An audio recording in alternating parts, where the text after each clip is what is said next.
Snow fell softly over the glittering skyline of New York City, covering the streets in a quiet white stillness. Christmas lights twinkled across the buildings, laughter echoed from cozy homes, and the smell of cinnamon and pine filled the air. But on the top floor of the tallest glass tower in Manhattan, one man sat in silence. His name was Alexander Grant, a name the business world knew too well. At only 36, he was the CEO of one of the biggest tech companies in America, a man with wealth, power, and fame. But behind the marble walls of his penthouse, there was nothing but silence. Every Christmas, his home looked perfect, a massive tree decorated by professionals, candles lined up across the fireplace, gifts wrapped in gold paper under the tree. Yet, the house felt empty. For the last 10 years, Alexander had spent Christmas alone. He had no family left. His parents had died in a car accident when he was in college. His only brother had left for another country and never looked back. And the woman he once loved, she left when she realized his work meant more to him than she ever could. Since then, Christmas had become just another day for him to bury himself in emails, contracts, and silence. He often stared out of the window at the glowing city, wondering what it felt like to laugh again, to share hot cocoa with someone, to have a reason to smile that wasn't about profits or achievements. The city sparkled beneath him, but inside his chest, there was only cold emptiness. That night, Christmas Eve, the storm outside grew heavier. Alexander poured himself another glass of wine and sat beside the fireplace. The clock struck 9. Suddenly, he heard something unusual, a faint knock at his door. He frowned. Who could be visiting him at this hour? No one ever did. He ignored it, thinking it was probably the wind. But the knock came again, this time a little louder. Curious and slightly irritated, he walked toward the door. When he opened it, he froze. There stood a young woman, maybe in her late 20s, holding a little girl who couldn't be more than 6 years old. The woman's cheeks were red from the cold, her coat thin and damp from the snow. The girl clutched a small basket wrapped in paper. "I'm sorry to bother you," the woman said softly, her voice trembling. "Our car broke down nearby, and no one's answering the door. We just needed somewhere warm for a few minutes." For a moment, Alexander just stared. No one had ever knocked on his door for help, not in years. His instincts said to tell him to call security or go to a hotel. But something about the little girl's wide blue eyes, filled with hope and fear, stopped him. Without thinking, he nodded. "Come in." The woman exhaled in relief. "Thank you so much, sir." She stepped inside, holding the child close. The warmth of the fire made the little girl's face light up as she looked around the grand living room with awe. "Wow, Mommy, look. It's like a castle," she whispered. Alexander felt an unfamiliar smile tug at his lips. "I'm Alexander," he said. "Would you like some hot chocolate?" The little girl's eyes sparkled.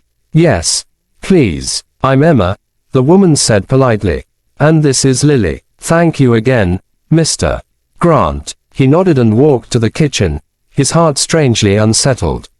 When he returned with 2 mugs of hot cocoa topped with marshmallows, he found Lily sitting cross-legged near the fireplace, humming a Christmas tune. Emma sat quietly, drying her daughter's coat by the fire. Alexander handed her the mug. "You look like you've had a rough night." Emma nodded. "We were on our way to my sister's for Christmas dinner. She lives 2 towns over. But our car stopped right when the storm hit. We've been knocking on doors, but no one opened. You're the first person who did." Her words pierced deeper than she could imagine.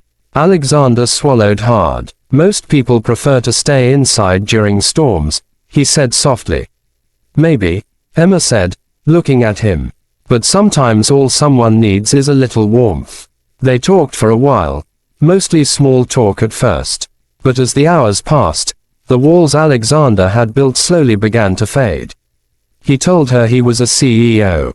She told him she worked 2 jobs, one as a nurse assistant and one as a waitress. She had been a single mom since Lily was 2. Her father left when he found out I was pregnant, she said, her voice soft but steady. It's been hard, but she's my miracle. She smiled, looking at her daughter, who was now fast asleep on the couch. Something inside Alexander melted. He saw strength in this woman, not the kind that came from wealth or power, but from love and survival. It had been so long since he'd met someone real, someone who didn't care about his money or status. When he offered him to stay the night, Emma hesitated, but finally agreed after he promised it was no trouble. He showed her to the guest room, tucked Lily in, and for the first time in years, Alexander felt that his home wasn't empty anymore. Later that night, as he stood by the window, he heard Lily's voice from the hallway. "Mr. Grant," she said sleepily, rubbing her eyes. "Yes, Lily." She walked up to him and handed him something, a small paper star she had drawn with crayons. "You didn't have a star on your tree," she said softly. "Every Christmas tree needs a star." Alexander took the small paper star in his hand. "Thank you," he whispered. "It's beautiful." She smiled. "Now you won't be alone this Christmas." When she walked back to her room, Alexander stood there for a long time, staring at that little paper star.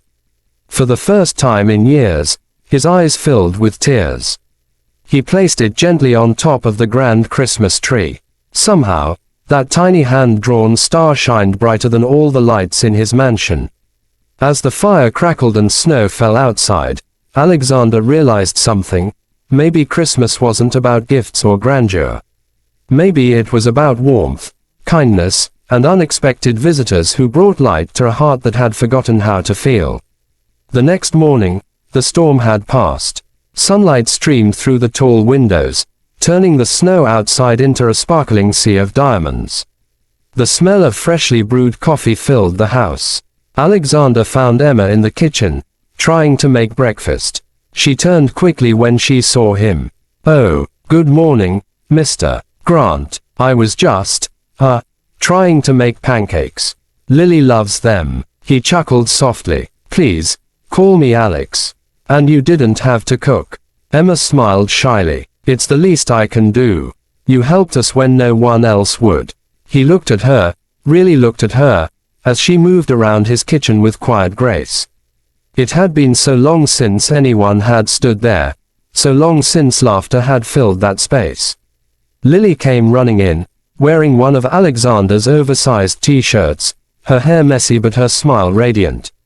"Mr. Alex, look, I'm a snow princess," she giggled, twirling around. Alexander laughed, a deep, genuine laugh that startled even him. "You certainly are," he said. They had breakfast together, simple pancakes and orange juice, but to Alexander, it felt like the most special meal he'd had in years. When it was time for them to leave, Lily hugged him tightly. "Thank you, Mr. Alex. You're my Christmas hero." He froze for a second before hugging her back. "And you're my Christmas miracle." As Emma packed their things, Alexander felt an ache he couldn't explain. He didn't want them to go. He wanted that laughter, that warmth, to stay. But he didn't know how to say it. When they stood at the door, Emma turned to him. "We'll never forget your kindness. You've given my daughter a Christmas she'll remember forever." Alexander nodded, his voice thick. "And you've given me something I didn't even know I'd lost." They smiled, and then they were gone. The mansion felt empty again, painfully empty. But now, it wasn't the same kind of emptiness. It was a longing for something real, something human. Days passed, then weeks. Alexander couldn't stop thinking about them. He even kept the paper star on his office desk as a reminder. On New Year's Eve, he made a decision. He found Emma's contact from the mechanic who towed her car that night. Nervously, he drove to her small apartment on the outskirts of the city. When she opened the door, surprise filled her face. "Mr. Grant," he smiled softly. "Alex," he corrected. I was wondering if you and Lily would like to spend New Year's dinner with me." Emma hesitated. "You didn't have to." "I know," he said. "But I want to. I don't want to spend another holiday alone." Tears glistened in her eyes. "We'd love to." That night, Laughter filled his home again.